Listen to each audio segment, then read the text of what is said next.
Eh bien bonjour tout le monde, aujourd'hui on se retrouve pour une petite vidéo d'algèbre, tranquillou sur les corps, qui ne nécessite pas vraiment de connaissances, même quasi pas, puisque en fait j'ai trouvé sur un TD Bourrigan de sup, et donc c'est un TD qui est, c'était l'un des premiers TD d'algèbre on va dire, donc il y a vraiment besoin de zéro connaissance. Et donc c'est assez stylé puisque faut montrer que quand on prend un corps K, et ben K plus n'est pas isomorphe à K étoile fois.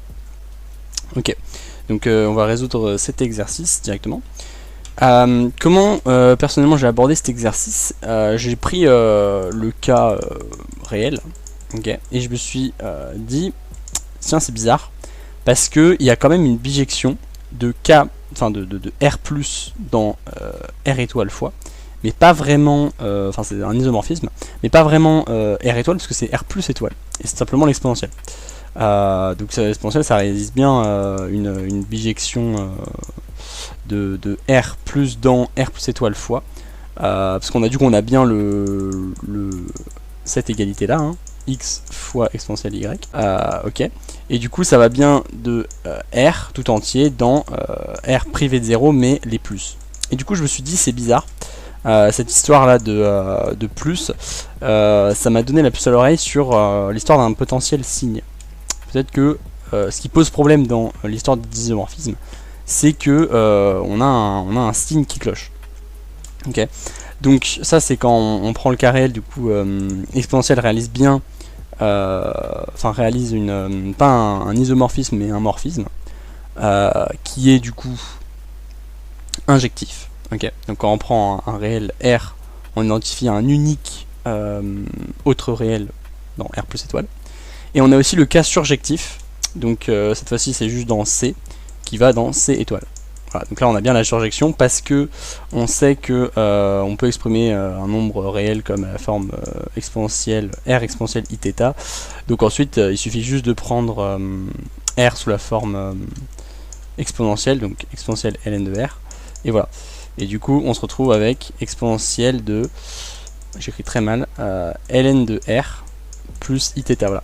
Donc là du coup on a bel et bien un nombre qui permet d'avoir égal, d'atteindre tous le plan complexe, privé de 0 évidemment. Mais évidemment on sait que ça c'est pas injectif cette fois-ci, parce que si on prend Iθ plus 2i capi, et bah on va retourner sur le même nombre, donc on perd l'injectivité. Donc quand on a l'un on n'a pas l'autre, voilà, bref on peut pas avoir les deux en même temps. Du coup, ça c'est d'où je suis parti. Et donc du coup, directement commençons. Je me suis dit, bah, si c'est peut-être le signe qui pose problème, donc on va supposer évidemment le mode de raisonnement, ça va être un petit absurde, on va supposer que il existe un isomorphisme et on va petit à petit trouver des absurdités jusqu'à l'absurdité finale.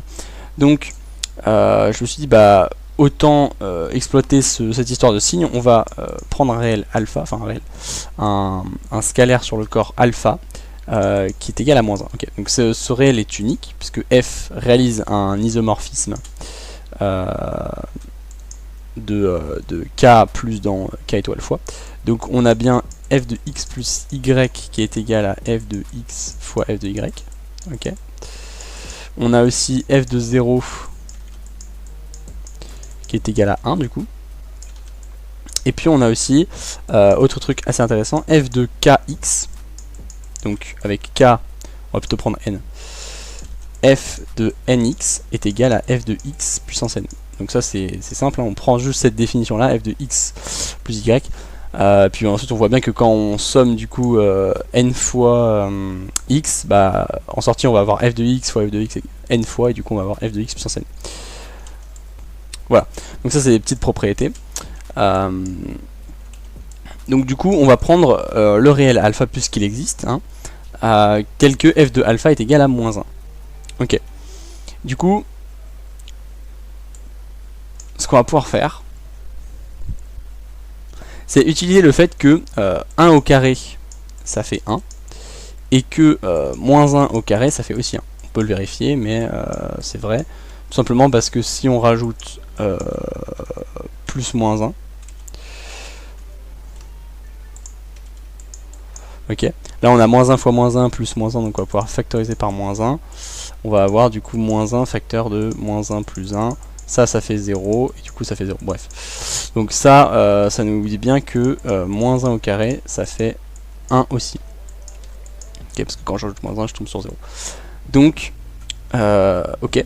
Et donc rappelez-vous, 1 c'est f de 0, ok, au carré. Et ça du coup c'est f de alpha. Voilà. Donc là on va bien voir, enfin on peut sentir le truc venir, de se dire bah voilà, le problème il vient du fait que quand je mets au carré, le moins se perd, le signe se perd. Et du coup avoir un isomorphisme, ça va poser problème. Donc là du coup on va directement déduire f de 2 0 est égal à f de 2 alpha, par la propriété que j'ai écrit au-dessus là, sur les puissances.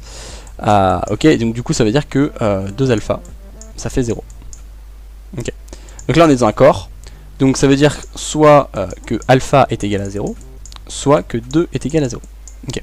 Donc 2 est égal à 0, c'est pas complètement absurde. Par exemple si on se place sur le corps z sur 2z, et ben on a bien 2 égale 0. Ok. Donc ça c'est juste tout simplement, ça veut dire que notre corps il est de caractéristique 2. Donc déjà on a bien avancé parce que ça veut dire que on élimine tous les cas où enfin on élimine tous les corps qui sont pas de caractéristique 2. Et ça même dans le cas où c'est alpha qui est égal à 0, parce que si on a alpha qui est égal à 0, ça veut dire qu'on a f de 0 qui est égal à 1, mais qui était aussi égal à moins 1 par hypothèse de alpha au début. Donc ça veut dire que 1 égale moins 1, donc 2 égale 0. Voilà. Donc dans tous les cas on obtient cette égalité là, 2 égale 0. Donc c'est pas mal puisque ça permet de virer tous les corps déjà qui sont pas de caractéristique 2. Ok, mais que se passe-t-il avec un corps de caractéristique 2? Est-ce que ça marche? On va encore pouvoir creuser le truc. Comme 2 est égal à 0, donc là cette fois-ci on sait, 2 est égal à 0. Donc ça c'est assez intéressant. Si je prends un y dans k étoile, ok, par surjectivité je peux atteindre ce y par un x, ok, et du coup f de 2x, bah donc ça fait f de 0. Dès que j'additionne deux fois le même nombre, j'obtiens toujours 0. Donc f de 0, ça fait 1. Et f de 2x, du coup c'est f de x au carré, donc c'est y carré. Donc dès que je prends un élément qui est non nul dans mon corps, quand je l'élève au carré, ça donne 1.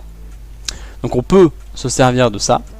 Par exemple, moi quand j'ai trouvé ça, du coup, je me suis dit, bah je vais essayer de faire des développements de carré. Donc je vais essayer x plus y au carré, ok, par exemple. Donc je prends deux éléments qui sont dans k étoile, on va dire. Et quand je les mets au carré, si x plus y est différent de 0, on a du coup par def, enfin par comme on vient de vérifier ici, que ça fait 1. Et en développant, ça fait x carré plus y carré plus 2xy. Voilà. Donc ça évidemment, ça s'annule, ça fait 2. Et x carré plus y carré, je les ai pris en k étoile, donc ça fait 2. Ok. Donc 2 égale 1, donc 0 égale 1. Donc là, on peut direct dire que c'est faux parce que on n'est pas dans le cas où k est trivial. Okay, on prend pas le cas où k est égal à juste 0, parce que sinon bah, c'est pas super intéressant. Et de toute façon, on peut écarter ce cas-là puisque si on prend une bijection, enfin un isomorphisme de k dans k étoile, bah k étoile du coup c'est juste l'ensemble vide. Hein, et du coup compliqué de trouver une bijection d'un, enfin il n'y a pas les mêmes, pas le même nombre de le même nombre d'éléments, donc il y a un petit problème. Ok, donc du coup on sait que nécessairement si je prends deux éléments de k étoile et que et qui sont différents de 0, j'obtiens directement l'absurdité. Donc cette absurdité là, elle me dit directement que x plus y est toujours égal à 0. Dès que c'est différent de 0, bah comme je dis, j'obtiens mon absurdité. Donc là par exemple je vais pouvoir, c'est intéressant parce que ça veut dire que en fait tous les éléments sont égaux. Donc si je prends par exemple ça en particulier avec 1, c'est-à-dire que x moins 1 doit être nécessairement égal à 0. Sinon j'ai mon absurdité. Donc ça veut dire que tous les éléments non nuls, parce que à la base j'ai pris des éléments non nuls, donc k étoile. Donc 1 on a dit est différent de 0, on n'est pas dans le cas trivial, et x je le prends différent de 0, j'ai directement ce truc là qui pop. Sinon j'ai une absurdité. Donc x égale 1. Donc ça veut dire que mon corps est égal à 0, 1. Et on est censé avoir une bijection de K dans K étoile qui fait 1. Donc ça c'est absurde parce que 0 il s'envoie déjà sur 1. Et du coup 1 ne peut s'envoyer sur nulle part. Il n'y a pas assez d'éléments. Voilà. Donc en fait vous voyez on a petit à petit donné de plus en plus de détails sur ce corps jusqu'à trouver l'absurdité qui montre que en fait il n'y a vraiment aucun corps qui marche. Donc le premier truc pour moi vraiment intéressant c'est de s'intéresser aux signes. Donc avec l'exemple d'exponentielle on peut potentiellement se dire qu'il y a un problème avec le signe. Et ensuite une fois qu'on étudie un peu plus ça et qu'on remarque les différentes égalités qu'il y a de signes, on peut en déduire du coup la première qui pour moi est la plus importante, qui est la première condition sur le corps qui est caractéristique 2. 2 égale 0. Une fois qu'on a ça, ensuite ça va un peu tout seul on va dire, parce que déjà c'est une condition assez forte. Il y a beaucoup de corps qui n'ont pas cette caractéristique là. Et une fois qu'on a ça, en fait on trouve de plus en plus de conditions. Donc y car égale à 1, x égale 1, bref, au final on trouve une absurdité. Voilà, je trouve que c'est un exercice assez intéressant parce que il permet de réfléchir un peu avec pas grand chose, avec pas beaucoup de théorèmes, en fait même aucun théorème. Juste faut savoir ce que c'est un isomorphisme et c'est tout. Et puis voilà, ça fait bosser l'intuition.